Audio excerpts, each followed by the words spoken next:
What's up, guys? Welcome back to Darth Matu's Holocron. We are getting into a new series today called Darth Matu's Armory, where we're going to take a look at all the individual weapons and equipment in Star Wars Legends and maybe a couple other things. I'll probably eventually do ships, vehicles, alien species, and a whole lot more, so keep an eye out. In fact, I started a Discord especially for this channel. I'll link it below.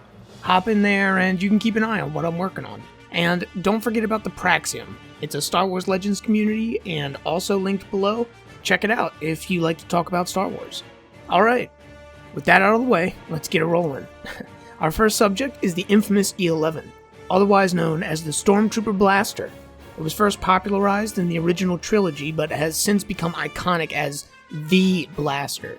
The E-11 was developed by BlastTech Industries during a period known as Imperialization. Now, we are going to talk about Imperialization in the next History of the Force video, but essentially it was the transition period between after Palpatine seized control of the Galactic Republic and the Empire as we see it in A New Hope.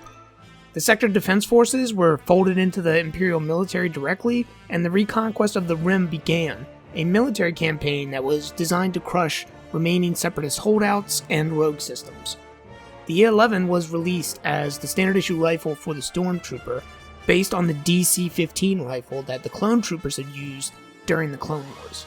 BlastTech would have its patents seized by the Imperial Authority, which was something that was fairly common at the time, and they would then be distributed to several other manufacturers, including Sorosub Corporation and Mersun Munitions. This resulted in some slight variations to the E-11, ones with a higher fire rate, and the production of a carbine version, but essentially it remained basically the same. The basic E-11 had a collapsible stock and measured 438 millimeters when folded. It weighed 2.6 kilograms, which is remarkably light and compact for the punch that it packed. Speaking of punch, the E-11 could be run either off of a removable Tabana plasma cell, which allowed for up to 500 shots before needing replacing, or an internal power cell, which could provide about 100 shots before depletion. The E-11 was characterized by its long barrel, at least in relation to the rest of its body, and this helped it to produce a tight, focused beam that packed quite a punch, capable of defeating Stormtroopers' ceramoplastic armor. The E-11 had a maximum range of 100 to 300 meters, making it perfect for urban battlefields or for use on starships. That said, extending the stock could help with engagement at longer ranges, making the E-11 viable on all kinds of battlefields. The E-11 was also extremely modifiable, which helped it to fill a variety of roles. There was a sniper, carbine, a heavy configuration.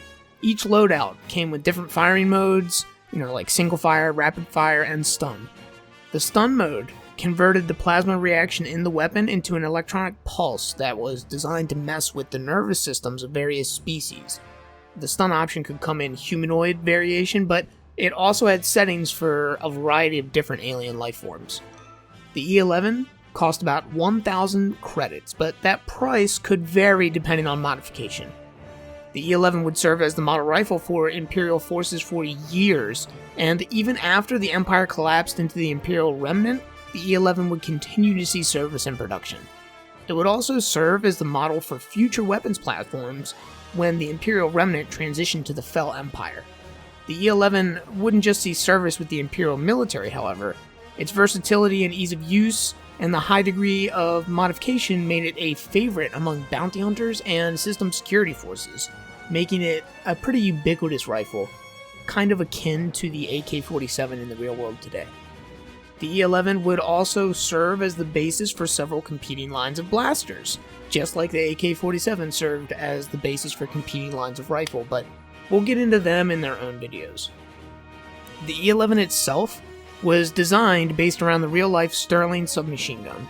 The Sterling was developed by the United Kingdom during World War II, and it comes chambered in 9mm Parabellum as a standard.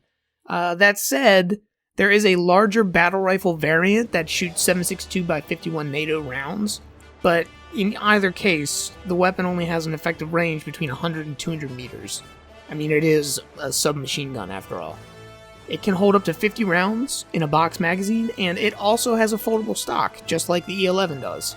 The Sterling actually is so reliable that it still sees action in some places in the world, including in Iraq and a couple of other conflict zones that are still active.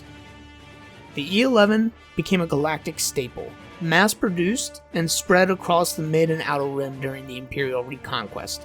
It was reliable, accurate, powerful, easy to use, and cheap to make, making it the perfect platform for a standard-use battle rifle, and ensuring that the E-11 would be used as the basis of Imperial weapon design for nearly 2 centuries. Alright guys, that's enough out of me. It was just a quick video today in a new series to kind of replace the lightsaber forms. If you guys enjoyed, please hit like and subscribe, hit that bell to get notified when I talk about the next weapon, and stay safe out there guys. Take care of yourselves, and may the Force break your chains.